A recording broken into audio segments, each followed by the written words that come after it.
Hello बच्चों, कैसे हो आप सभी। आप सभी का मेरी इस हिंदी पाठशाला में स्वागत है। तो बच्चों, आज हम एक मजेदार सी कविता पढ़ने वाले हैं।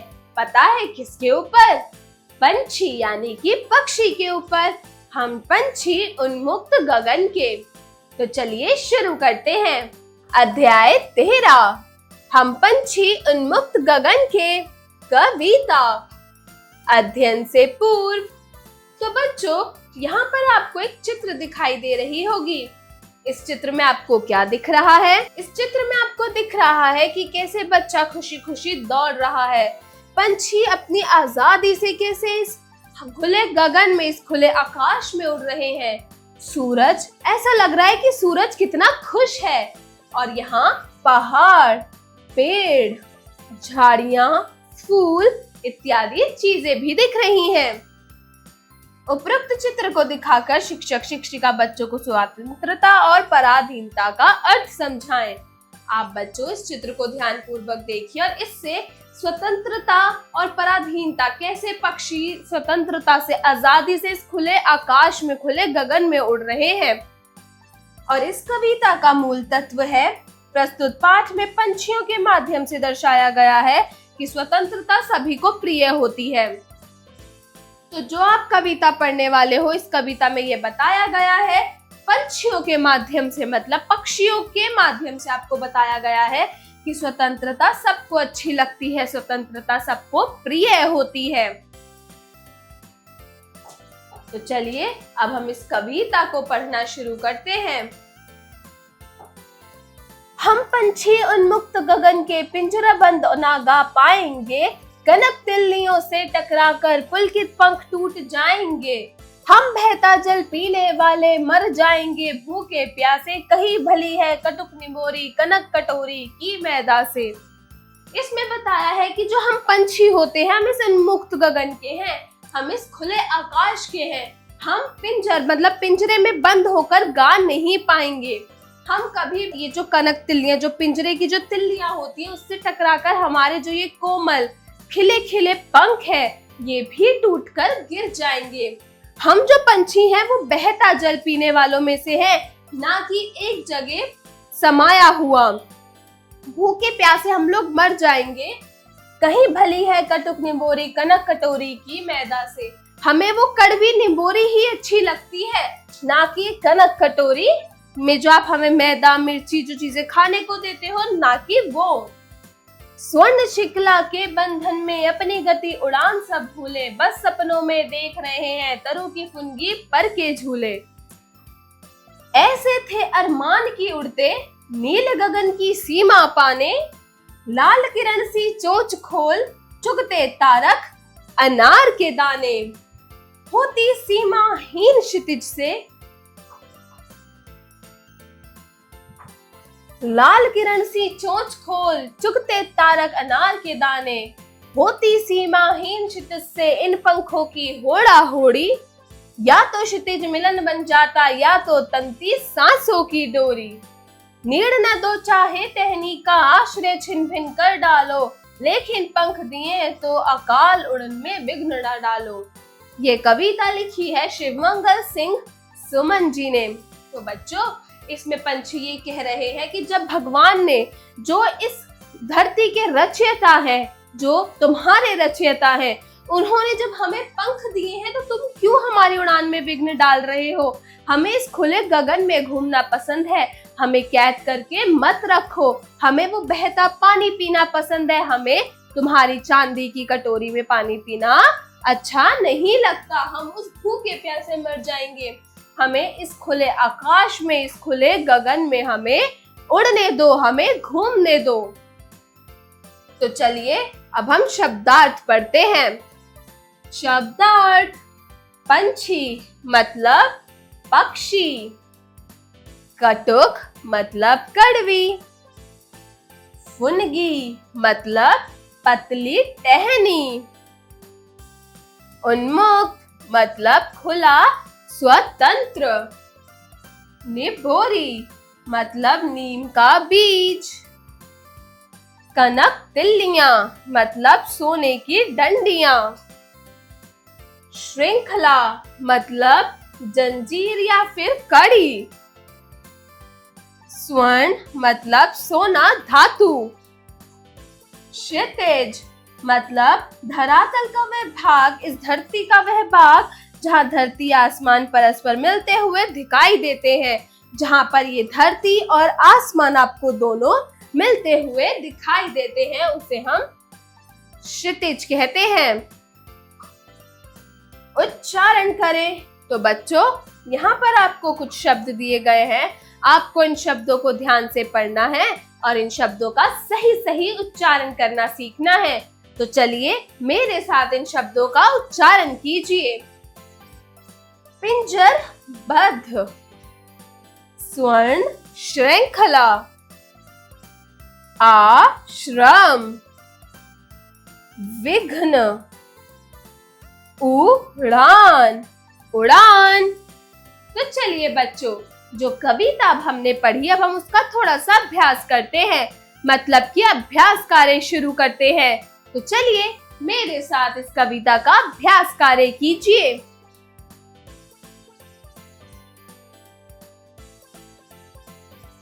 अभ्यास कार्य, जरा बताइए। Speaking skills. प्रश्न 1, दिए गए प्रश्नों के उत्तर बताइए। तो बच्चों, यहाँ पर आपको कुछ प्रश्न दिए गए हैं। आपको इन प्रश्नों को ध्यान पूर्वक पढ़ना है और कविता में से इनके आंसर छांटकर आपको बोलकर इनके आंसर्स, इनके उत्तर देने हैं। तो चलिए शुरू करते हैं। क, पंछी कहाँ उड़ना चाहते हैं? तो पंछी इस खुले गगन में, यानी कि इस खुले आकाश में गाना चाहते हैं। ख, आसमान में कौन नहीं गा पाएगा?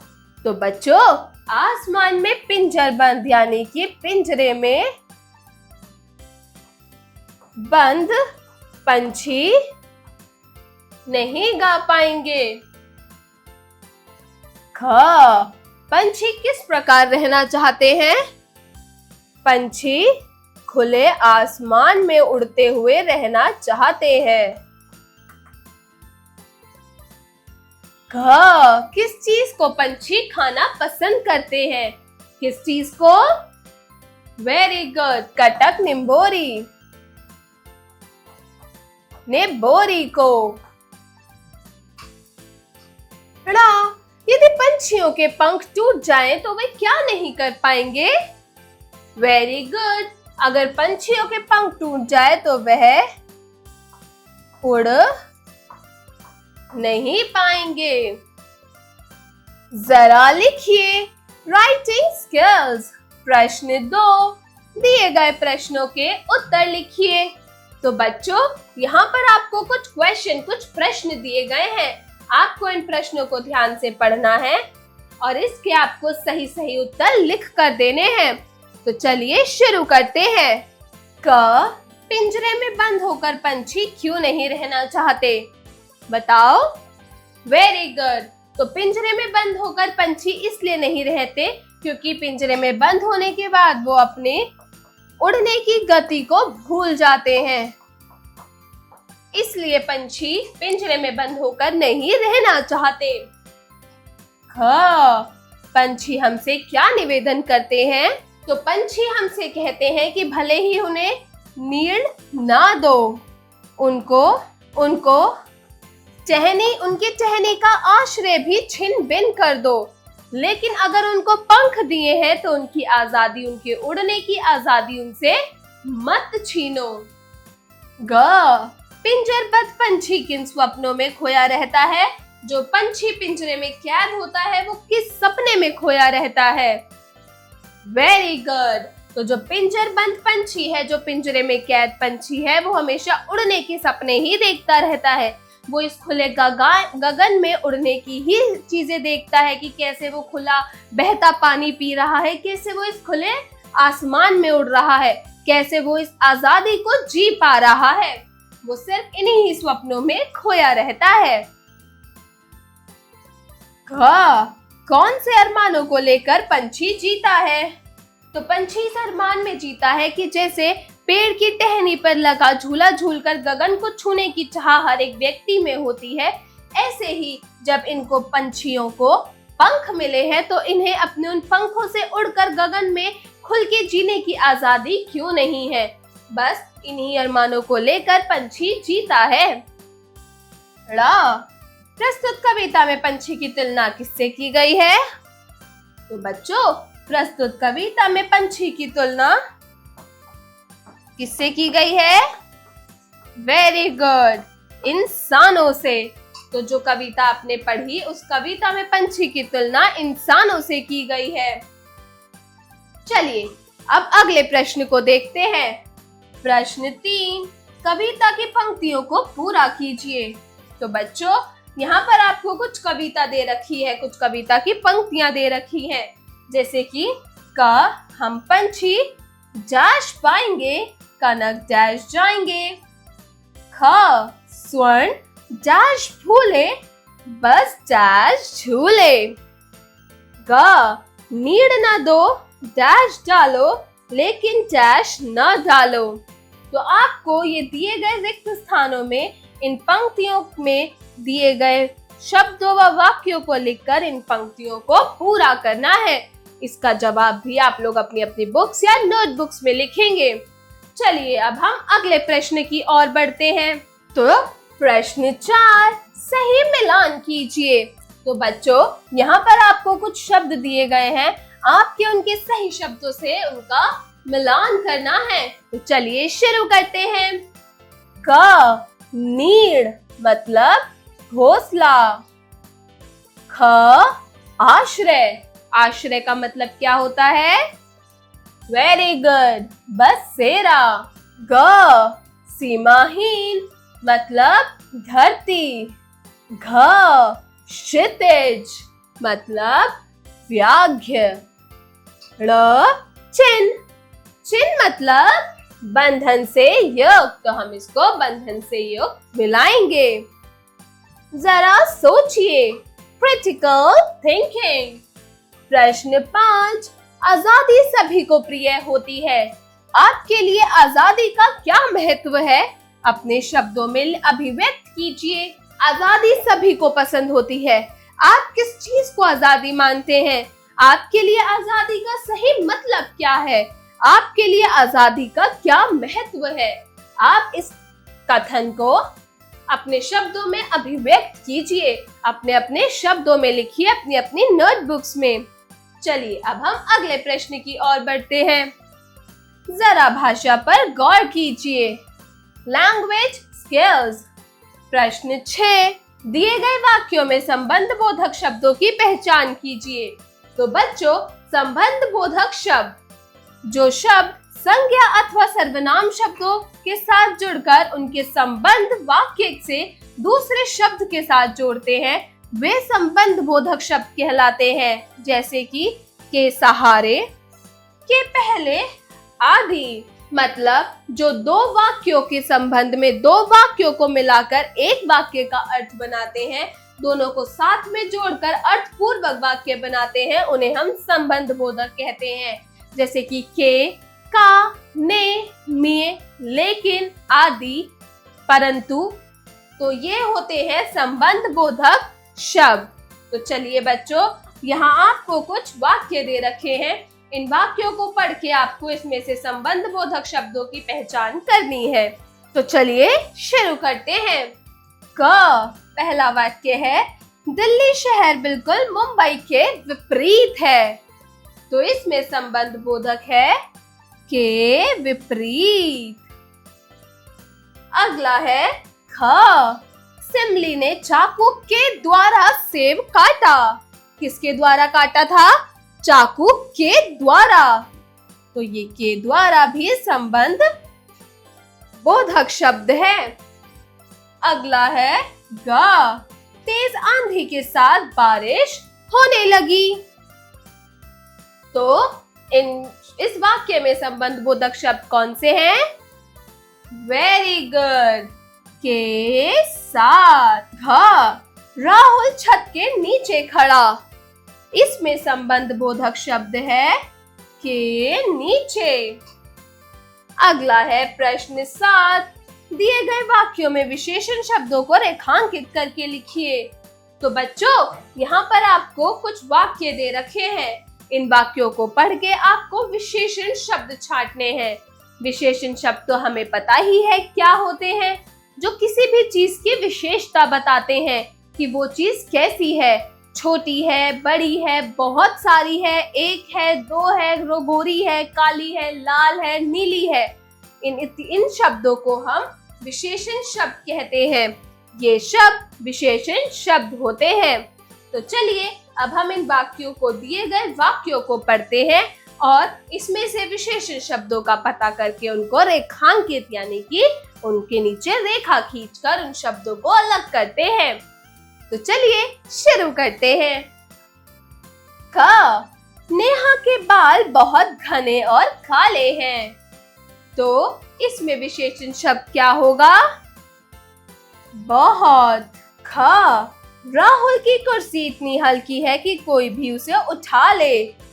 इसमें विशेषण शब्द क्या है? हल्की। ग, आसमान में गहरे नीले बादल छा गए। इसमें क्या है विशेषण शब्द? गहरे। घ, रामकुमार सबसे ताकतवर पहलवान है। इसमें विशेषण शब्द क्या होगा? वेरी गुड, सबसे। तो बच्चों चलिए अब हम लोग अगले प्रश्न की ओर बढ़ते हैं।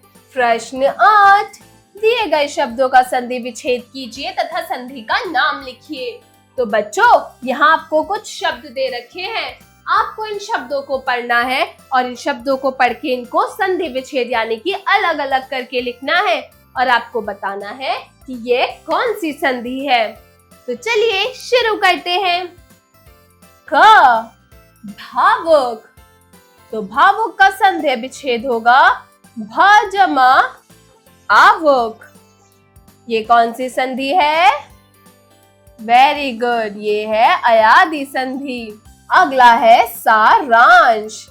स जमा अरांश, सारांश। ये कौन सी संधि है? स्वर। ये है स्वर संधि। अगला है संकल्प। ये इसका संधि विच्छेद होगा सन जमा कल्प, संकल्प। ये कौन सी संधि है? वेरी गुड, व्यंजन संधि। अभ्यागत। अभ्यागत का संधि विच्छेद होगा अभ जमा यागत। ये कौन सी संधि है? स्वर संधि।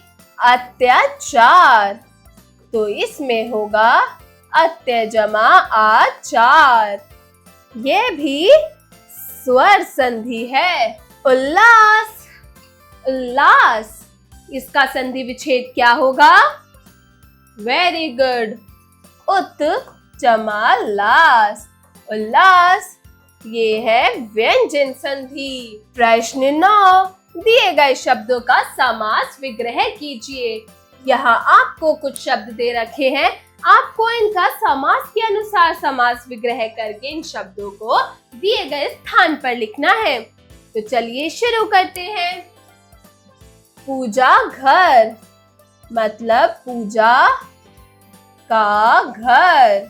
घुड़सवार, मतलब घोड़े पर सवार।